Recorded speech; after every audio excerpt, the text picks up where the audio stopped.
Kisah tukang kayu temani mayat selama 40 hari di alam kubur. Mempunyai sebuah kisah seorang kaya raya yang menulis surat wasiat. Surat itu mengandung, barang siapa yang mau mendampinginya selama 40 hari di dalam kubur setelah mati, hendak diberi warisan separuh dari harta peninggalan yang dimilikinya. Konglomerat itu berharap keterangan hal tersebut untuk anak-anaknya, apakah mereka sanggup menjaganya di dalam kubur nanti. Namun, anak-anaknya justru menjawab tidak sanggup. Sebab, ketika mati, ayahnya sudah diproduksi menjadi mayat. Lantas dia memanggil semua adik-adiknya dan kembali berharap keterangan, "Adik-adikku, sanggupkah di antara kalian mendampingiku di dalam kubur selama 40 hari setelah saya mati nanti? Saya hendak memberi setengah dari hartaku." Adik-adiknya pun menjawab, tidak mungkin mempunyai orang yang sanggup bersama mayat selama itu di dalam tanah. Dengan perasaan duka, konglomerat tadi memanggil ajudannya, untuk mengumumkan penawaran istimewanya itu ke seluruh negeri. Akhirnya, sampai juga pada hari di mana konglomerat tersebut kembali ke rahmatullah. Kuburannya dihias megah laksana sebuah peristirahatan termewah dengan semua perlengkapannya. Pada waktu yang hampir bersamaan, seorang tukang kayu yang sangat miskin mendengar pengumuman wasiat tersebut. Dengan tergesa-gesa dia segera datang ke rumah konglomerat tersebut untuk memberitahukan untuk berbakat waris hendak kesanggupannya. Keesokan harinya jenazah sang konglomerat dikebumikanlah. Si tukang kayu pun ikut turun ke dalam liang lahat sambil membawa kapaknya, harta satu-satunya yang dimiliki untuk mencari nafkah. Setelah 7 langkah para pengantar jenazah melepaskan area pemakaman, datanglah malaikat Munkar dan Nakir ke dalam kubur tersebut. Menyadari siapa yang datang, dia segera persangkaan menjauh dari mayat konglomerat.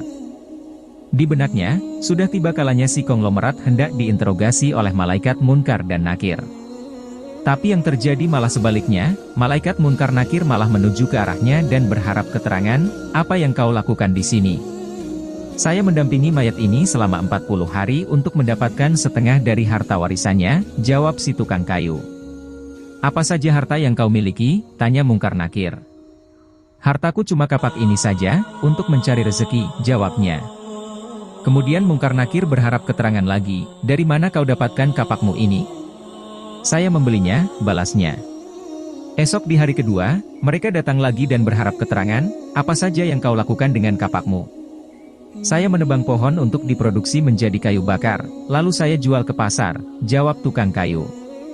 Di hari ketiga ditanya lagi, "Pohon siapa yang kau tebang dengan kapakmu ini?" "Pohon itu tumbuh di hutan belantara, berlaku tak mempunyai yang punya," sebutannya. "Apa kau yakin?" lanjut malaikat. Datang lagi di hari keempat, berharap keterangan lagi, "Adakah kau potong pohon-pohon tersebut dengan kapak ini sesuai ukurannya dan beratnya yang sama untuk dijual?" "Saya potong dikira-kira saja, mana mungkin ukurannya dapat sama rata," tegas tukang kayu. Begitu terus yang dilangsungkan malaikat Munkar Nakir, datang dan pergi sampai tak terasa sudah 39 hari dia mempunyai di alam kubur.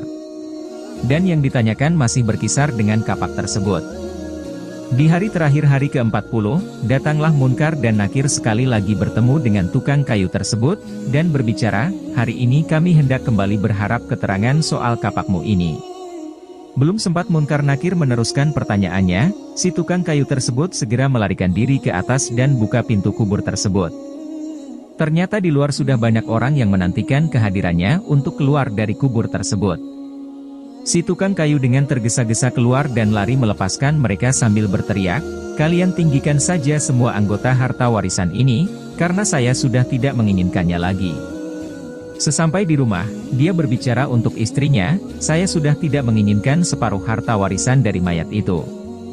Di alam ini harta yang kumiliki padahal cuma 1 kapak ini, tapi selama 40 hari yang ditanyakan dan dipersoalkan oleh malaikat Munkar Nakir masih saja seputar kapak ini. Bagaimana berlakunya kalau hartaku begitu banyak? Entah berapa lama dan bagaimana saya menjawabnya." Dari Ibnu Mas'ud radhiyallahu anhu dari Nabi Muhammad shallallahu alaihi wasallam bahwa dia bersabda, "Tidak hendak memainkan usaha tapak kaki anak Adam pada hari kiamat, sampai dia ditanya tentang 5 pokok isi kerangan, yaitu umurnya untuk apa dituntaskannya, masa mudanya kemana dipergunakannya, hartanya dari mana dia memperolehnya dan kemana dibelanjakannya, ilmunya sejauh mana diamalkan." Hadis riwayat Tirmidzi.